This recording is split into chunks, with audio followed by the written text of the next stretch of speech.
शेरीनाला दूषित सांडपाणी कृष्णा नदीत मिसळत असल्याबाबत सलग 27/2 दिनांक 13/3 दिनांक 15/3 पासून लेखी तक्रार जिल्हाधिकारी कार्यालय, आयुक्त सांगली मिरज कुपवाड, महानगरपालिका कार्यालय, प्रादेशिक अधिकारी महाराष्ट्र प्रदूषण नियंत्रण मंडळ कोल्हापूर, उपप्रादेशिक अधिकारी महाराष्ट्र प्रदूषण नियंत्रण मंडळ सांगली यांच्याकडे करत आहे। आज पुन्हा दिनांक 26/3/2026 रोजी तक्रार केली आहे, परंतु आज तर महानगरपालिका प्रशासन नागरिकांच्या श्रद्धेशी व भावनांशी खेळत आहे।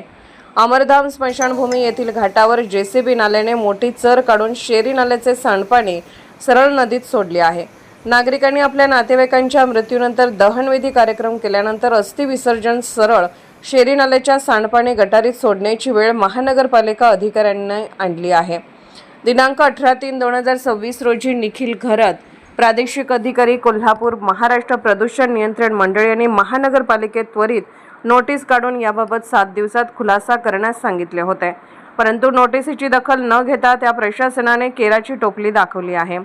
यासाठी जिल्हाधिकारी, आयुक्त, सार्वजनिक बांधकाम विभाग अभियंता, जलनिस्सारण अभियंता या सर्वांनी मिळून स्थळ पाणी करून योग्य ती कठोर कारवाई महानगरपालिका अधिकाऱ्यांवर करावी। शेरीनाला सांडपाणी जे कृष्णा नदीत मिसळून नागरिकांना प्रदूषणयुक्त व दूषित पाणी नागरिकांना पिण्यास देत आहेत ते थांबवावे, तसेच कायमस्वरूपी शरीराचा प्रश्न सोडवावा पुन्हा विनंती केली आहे।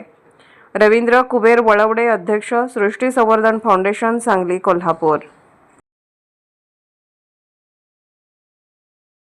मी रवींद्र कुबेर वळवडे, सृष्टी संवर्धन फाउंडेशन, सांगली कोल्हापूर। गेले 13 तारखेपासून मी 3 वेळा ह्या शेरी नाल्याचे पाणी कृष्णा नदीत मिसळत आहे याबाबत प्रदूषण महामंडळ, कलेक्टर ऑफिस कोल्हापूर, आयुक्त यांच्याकडे तक्रार केली होती। या तक्रारीच्या संघाने अनुसरून महाराष्ट्र प्रदूषण मंडळाचे सचिन हरबडणे आणि मी संयुक्त पाहणी करून त्यावेळी पाण्याचे नमुने सुद्धा घेतले होते की बाबा हे, त्यानुसार प्रदूषण महामंडळाने नोटीस बजावली महापालिकेला किंवा 7 दिवसात हे सगळं थांबवा, परंतु महापालिकेचं अधिकाऱ्यांचं इतकं दुर्लक्ष आहे की आज त्यांनी हा नाला ऍक्च्युली जेसीबी लावून, पूर्वी छोटा होता त्याने मोठा करून पूर्ण आता स्मशानभूमीजवळ पाणी सोडलेलं आहे। म्हणजे आज इथं नागरिक स्मशानभूमीच्या अस्थी नदीत विसर्जन करतात, ते डायरेक्ट आता गटरीतच विसर्जन करायची वेळ आलेली आहे। हे नागरिकांच्या भावनेशी किती खेळावं हे महानगरपालिकेच्या अधिकाऱ्यांना समजेना झाले।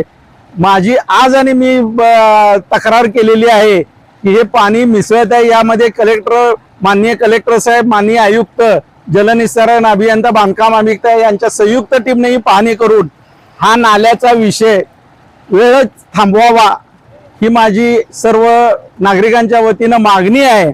आणि हे जे काय प्रदूषण होत आहे, नागरिकांना एकदम विष पाजलं जात आहे आणि दुर्दैव असं की आज म्हणजे नाला दुसरीकडे, म्हणजे आज त्यांनी स्मशानभूमीच्या डायरेक्ट समोरच सोडलेला आहे। म्हणजे किती आमचं सांगलीकरांचं दुर्दैव आहे की मेलेल्या आमच्या माणसांचे अस्थी त्या गटारीत सोडण्याची वेळ आज महापालिकेनं नागरिकांवर आणलेली आहे। यासाठी माझी समस्त नागरिकांना विनंती आहे की वेळेच आपण सर्वजण रस्त्यावर येऊन या शेरी नाल्याचा बंदोबस्त कायमचा करू, ही माझे एक सर्वांना नम्र आव्हान आहे। यामध्ये सर्व संस्था, नागरिक यांनी सहभाग करावा ही माझी सर्वांना एक नम्र विनंती आहे।